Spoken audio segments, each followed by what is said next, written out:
one of the most important abilities you can develop in your life is the capacity to discern character. And I'm not just talking about looking at someone and deciding whether you like them or not. I'm talking about something much deeper, something rooted in careful observation and in the understanding of human nature. Because here's the reality. There are people in this world who do not have your best interests at heart. That may sound harsh, but it's an unfortunate truth. Some people are malicious, some are deceitful, some will manipulate you not because they are lost or confused, but because they actively thrive on destruction. And if you fail to recognize the warning signs, you will invite these people into your life thinking they are friends, partners, or mentors, when in truth, they are obstacles, barriers between you and the person you are striving to become. Now, you might think, well, I'd like to believe in the goodness of people. I'd like to assume the best. And that's noble, that's admirable, but it's also naive. Because assuming the best in someone without evaluating their actions is not optimism, it's blindness. And blindness is dangerous. Because when you cannot see clearly, you fall into traps. You get deceived. And before you realize it, you're entangled in relationships or environments that drain you, demoralize you, and sometimes even break you. So how do you develop this awareness? How do you train yourself to recognize those who act in bad faith? The first thing you must do is pay attention, real attention, to how people behave, not just what they say. That's crucial because words are easy, talk costs nothing, and the worst people, especially manipulators, are often extraordinarily skilled at using words to disguise their true nature. They will tell you exactly what you want to hear. They will present themselves as kind, generous, wise. But if you truly watch what they do, you will start to see the cracks in their mask. One of the most reliable signs of a bad person is inconsistency. Their words and actions simply don't align. They promise loyalty, but betray trust when it suits them. They preach virtue, but live in deceit. They claim to support you, but their actions undermine you. And here's the trick. They don't want you to notice this gap. In fact, they count on you not seeing it. They assume you won't be observant enough to look beyond appearances. But if you cultivate awareness, if you train yourself to observe rather than merely listen, you'll start spotting these inconsistencies. And once you see them, you can't unsee them. Another key sign to watch for is how someone treats those who can do nothing for them. This is a major test of character, because anyone can be nice when it's beneficial. Anyone can act generous when they know they'll get something in return. But if you want to see a person's true nature, look at how they treat people below them in status. How do they speak to the waitress at the restaurant? How do they behave toward the janitor at their office? How do they act when there's nothing to gain? A person who is cruel to the powerless reveals something fundamental about their soul. That cruelty will not remain confined to those beneath them forever. It will spread to every part of their life. And if you get too close, you'll become a target. Now, let's talk about deceit. Because manipulation and deception are the weapons of the wicked. They use them to control others, to get what they want, without exposing their true intentions. And what's frightening is that many of these people are extremely skilled at it. They've spent years, even decades, perfecting the art of bending reality in their favor. If you're not careful, if you're not vigilant, you can easily fall into their trap. One of the most common manipulation tactics is gaslighting. You've probably heard the term before, but let's define it clearly. Gaslighting is when someone distorts your perception of reality to make you doubt your own judgment. It's psychological warfare, and it's incredibly effective. Because if someone can make you question your memory, your perceptions, your emotions, then they can control you. They can make you believe whatever suits them. They can paint themselves as the victim when they were the aggressor. They can convince you that you're overreacting when you're actually responding rationally. Over time, this erodes your ability to trust yourself. And when you can't trust yourself, you're lost. So how do you protect yourself from deception, from manipulation? The first step is to trust your instincts. If something feels off in an interaction, if there's a gap between what's said and what's done, pay attention to that feeling. Don't ignore it. Don't rationalize it. Your subconscious is remarkably good at spotting inconsistencies even when you can't yet explain them. The second step is to ask yourself, does this person make me feel confused? That's important because when you're dealing with someone honest and direct, things feel clear. Communication is straightforward. You know where you stand. But when you're dealing with a manipulator, there's always that fog of confusion. One moment they're warm and affectionate. The next, they're cold and distant. One moment they praise you. The next, they belittle you. And you start to wonder, am I the problem? Am I imagining things? No, you're not imagining it. That confusion is intentional. It's a tactic. If you find yourself in a relationship, personal or professional, where you constantly question your reality, that's a major red flag. The third step is to observe how someone reacts when confronted with the truth. That's a crucial test, because good people, decent and honest people, can acknowledge when they've made a mistake. They can admit when they're wrong.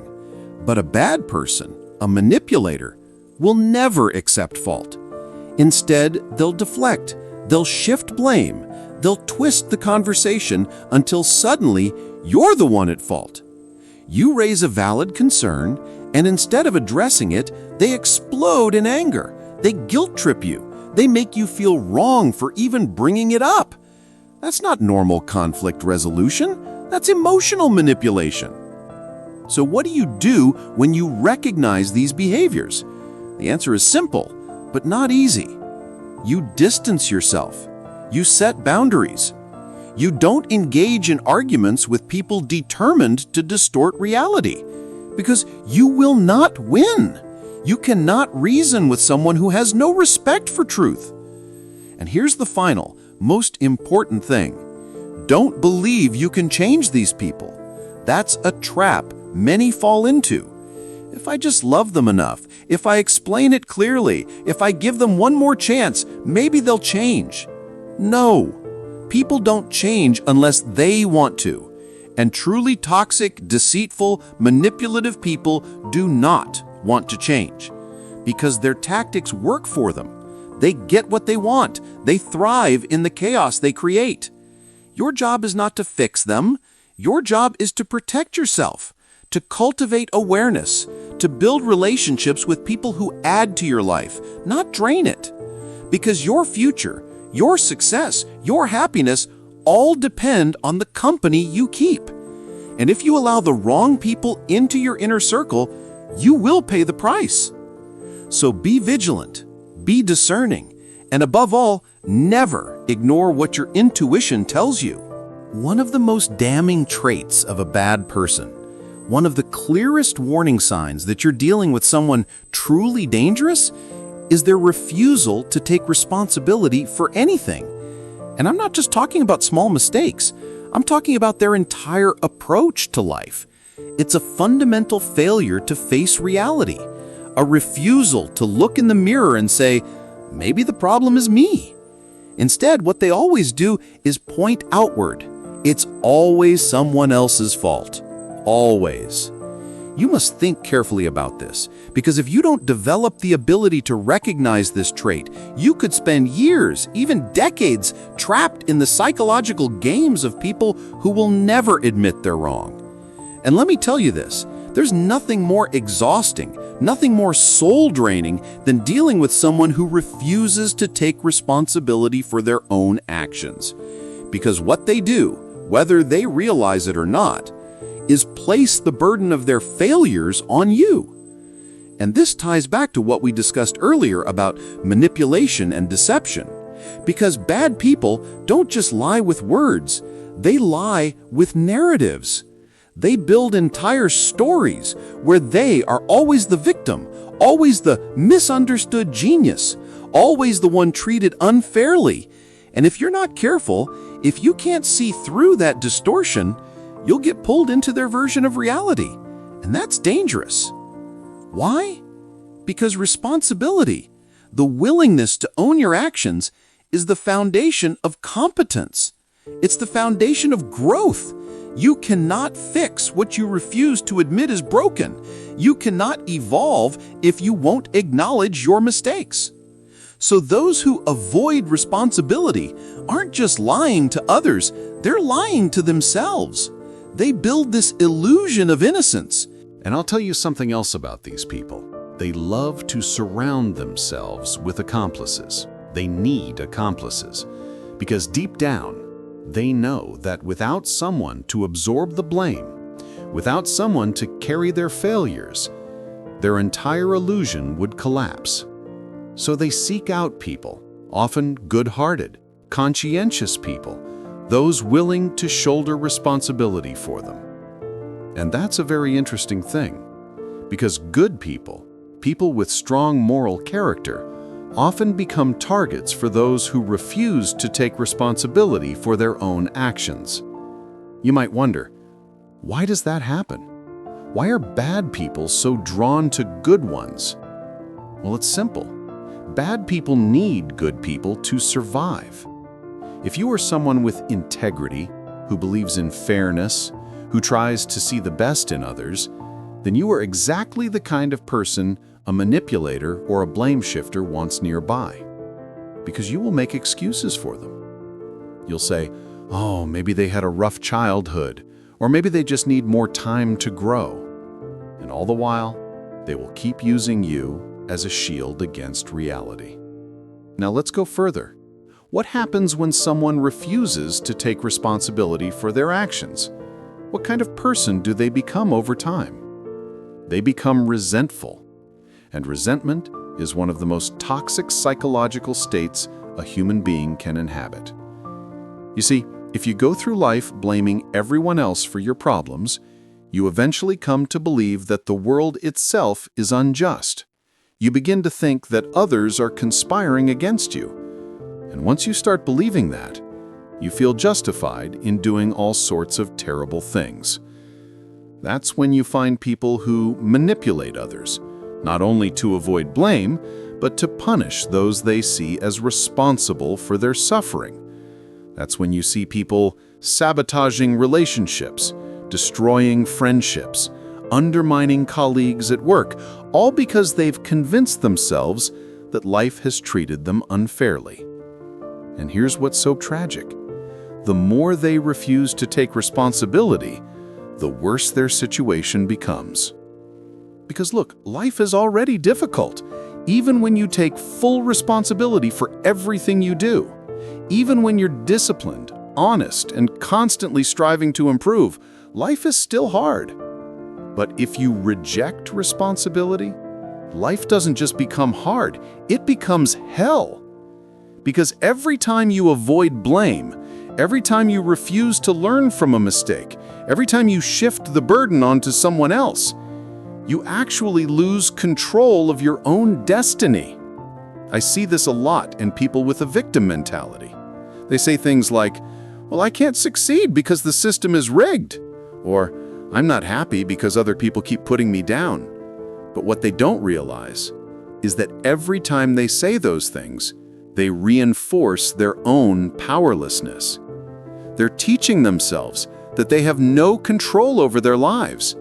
And once you start believing that, once you convince yourself that you are not the main agent in your own story, you become a puppet, a pawn in the narratives of others. And let me tell you something else.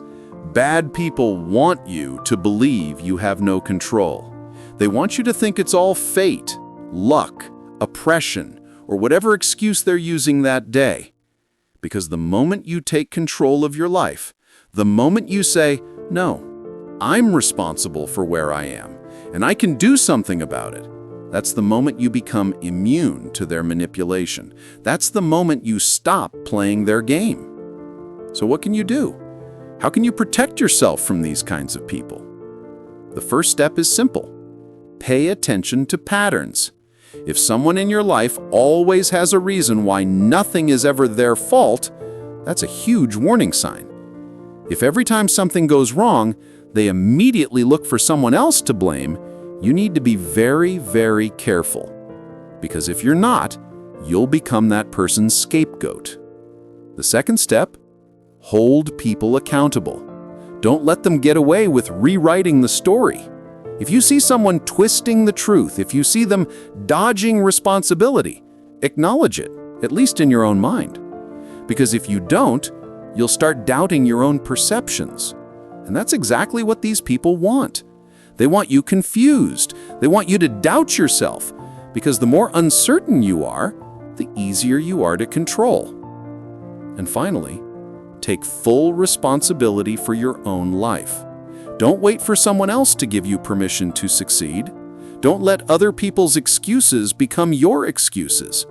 Because at the end of the day, the only thing worse than dealing with someone who refuses to take responsibility is becoming someone who refuses to take responsibility.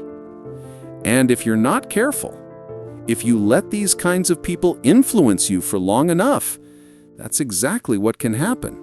So be vigilant, watch for the signs, and never, ever let someone else's lack of accountability drag you down with them. Now, let's talk about one of the most malicious traits a person can possess, a trait that often hides in plain sight: envy. It's a silent, corrosive force. It doesn't announce itself. It doesn't come with a flashing sign saying, "Here I am, destroying everything good in your life." No. It simmers quietly in the background, disguised as a concerned friend, a helpful colleague, or even a loving family member. But beneath the surface, it's working to pull you down. And here's the thing. Truly destructive people are full of envy. They can't stand to see you succeed. They can't bear to watch you grow, because in their mind, your success is a direct attack on their failures. And that's where resentment comes in, because envy on its own might just be a bitter private emotion, but resentment is a weapon. It's when someone starts to think, not only do I wish I had what you have, but I don't think you deserve it. And if I can't have it, then you shouldn't either. Now let's connect this to what we've already discussed. I told you earlier about awareness, about the ability to recognize the traits of bad people before they infiltrate your life and spread chaos. This is one of those traits. It's insidious, and if you don't spot it early, it can poison your relationships, your trust, and your ability to move forward. We've talked about manipulation and deceit, haven't we? Well, here's how envy ties into that. The people who envy your success will never admit it outright. No, that would require honesty. Instead, they disguise their resentment as advice or concern. You've seen this before, haven't you? You tell someone about a goal that excites you, maybe a big project you're working on, and instead of cheering you on, they find a way to plant doubt in your mind. Oh, that's a really competitive field. Are you sure you're cut out for that? You know, most people fail when they try something like that. I just don't want to see you get hurt. They say these things as if they care about you, as if they're trying to protect you. But that's not what they're doing. They're trying to keep you small. They see you rising and they feel threatened by it. So they try to pull you back down to a level where they feel comfortable. Now you might think, maybe they don't mean any harm. Maybe they're just being realistic. But ask yourself this, would they say the same things if it were someone else? Would they react the same way if it were their own success on the line? The truth is, people who struggle with envy have patterns. They only discourage those they secretly see as competition. And then we come back to responsibility. Bad people, as we've already discussed, never take responsibility for their shortcomings. And where does that lead? To envy. Because when you refuse to own your failures, when you refuse to admit that your lack of success comes from your own choices or inaction, the only thing left to do is blame others. And who do they blame? The ones who succeed, the ones who move forward while they remain stuck.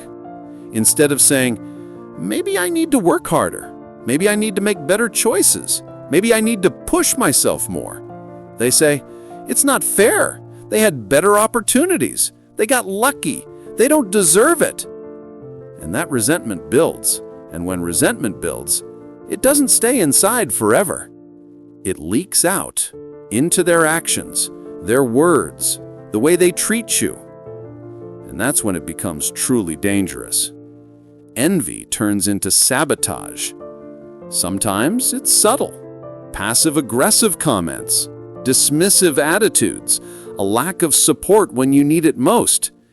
But sometimes it's direct. They might spread rumors, try to discredit you, or actively work against you behind your back.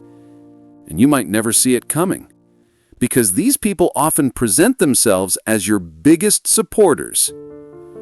Have you ever had someone in your life who seemed genuinely happy for you at first, but the moment you began to surpass them in some way, whether in your career, your relationships, or your personal growth, they changed? Maybe during your personal growth, he suddenly changed. Maybe he became distant. Maybe he started minimizing your achievements or criticizing you in ways that didn't quite make sense. That's resentment at work. And the worst part is, if you're not careful, if you don't recognize what's happening, their envy can begin to infect you. If you allow them to plant those seeds of doubt in your mind, you might start questioning yourself. Maybe they're right. Maybe I don't deserve this. Maybe I should hold back, try less, dream smaller. But that's exactly what they want. They want you to shrink, because if you shrink, they don't have to face their own failures. If you stay small, they can stay comfortable. Now, let's look at the other side, because there's a lesson in this for you too, and it might sting a little. You must ask yourself, do you harbor envy toward others? Do you secretly feel resentment when someone else succeeds? Because here's the truth, if you do, you must deal with it immediately. Envy is poison, and if you don't get rid of it, it will destroy you from within. The right response when you see someone succeed is not to resent them. It's to learn from them. Instead of saying, why them and not me? Ask, what did they do that I haven't done? Instead of tearing them down, observe their habits, their mindset, their work ethic. Use their success as inspiration, not as a source of bitterness. And if you find yourself surrounded by envious people, by those who subtly or openly resent your progress, you must make a choice. Either you let them pull you down, or you rise above and distance yourself. There is no middle ground, because if you spend enough time around people who resent success, you'll start absorbing their mindset. And that's the fastest way to sabotage your own potential. Remember what I said earlier. Evil or toxic people don't come with warning labels. They don't walk around announcing who they are. But if you pay attention, if you develop awareness, you'll start to see the patterns. You'll begin to recognize who truly supports you and who secretly wants to see you fail. And once you see it, you can't unsee it. Once you recognize envy for what it really is, a reflection of someone else's insecurity, not of your own worth, you take away its power. You stop seeking validation from people who never wanted you to win. You stop explaining yourself to those who will never understand. And most importantly, you stop feeling guilty for outgrowing people who refuse to grow themselves. Because in the end, your success is not about them. It's about you. It's about what you're capable of It's about how far you're willing to push yourself. And if someone else can't handle that, that's their problem, not yours. But don't let their bitterness become your limitation, because there's too much at stake and you have too much potential to waste it trying to please people who will never clap for you anyway. Now, I'm not talking about someone who occasionally struggles to see things from another perspective. We all do that. No, I'm talking about someone who fundamentally doesn't care about the impact of their actions on others. Someone who sees your pain as either irrelevant or worse, as an opportunity. And that's something you must recognize, because if you don't, you'll end up making excuses for them, thinking you can fix them, or even worse, believing their mistreatment of you is somehow deserved. Now, let's connect this to what we talked about earlier: awareness, the ability to spot red flags. This is one of the most important signs of all, because if you can't recognize someone's lack of empathy, you expose yourself to immense psychological harm. People without empathy don't just hurt others by accident. They do it systematically and without remorse, often in ways that don't seem obvious at first. How does it work? Well, that brings us to the next key idea: manipulation and deceit. A person who lacks empathy is often a master manipulator. Why? Because they don't feel the moral weight that you do. They don't feel guilt. They don't feel shame, at least not the way decent people do. If they lie to you and you catch them, they don't feel bad about it. They feel annoyed that they got caught. That's an entirely different psychological framework. It means they'll twist reality not only to protect themselves, but to control you. Have you ever had someone make you doubt your own emotions, your own reactions? You tell them, "That really hurt me," and they look at you like you're crazy, as if you're the problem for even bringing it up. That's a tactic. They do this to make sure you never defend yourself. Because the moment you start questioning your own feelings, your own perception of reality, you become easier to control. And if they can control your emotions, they can control your actions. Now, let's connect this to another crucial point: the refusal to take responsibility. Why do they never take accountability? Think about it. If you lack empathy, you don't really care about the consequences of your actions on others. If you hurt someone and they confront you and you feel no guilt inside, why would you ever take responsibility? You wouldn't. Instead, you'd blame the other person. You'd shift attention. You'd say, "You're too sensitive," or "That's not what I meant," or "Why are you always so dramatic?" See the pattern? It's a fundamentally dangerous way of thinking, because accountability is what allows people to grow. If you can't admit you're wrong, you'll never improve. And if you never improve, you stagnate. Or worse, you sink deeper into darkness. That's where things get really bad. That's where envy and resentment begin to take over. Because when you refuse to take ownership of your life, you end up blaming everyone else for your failures. And when you blame others, you start resenting them. You resent their success. You resent their happiness. You resent their ability to form real connections because you can't. And it's an incredibly toxic cycle, because it doesn't just destroy their life, it poisons everyone around them. Have you ever known someone who just couldn't be happy for you? Someone who, every time you achieved something, found a way to make it smaller, or worse, made you feel guilty for it? That's resentment. That's someone who sees your progress as a personal attack. And here's the hard truth. Those people are often the closest to you: friends, family, co-workers, the ones you expect to be your biggest supporters. But some people would rather see you fail than face the reality that they've done nothing with their own lives. And now we return to empathy, Because when someone lacks empathy, they don't just feel resentment, they act on it. They'll actively try to sabotage you. Sometimes it's subtle, passive-aggressive comments, dismissive attitudes, a lack of support when you need it most. Sometimes it's direct, spreading rumors, taking credit for your work, turning others against you.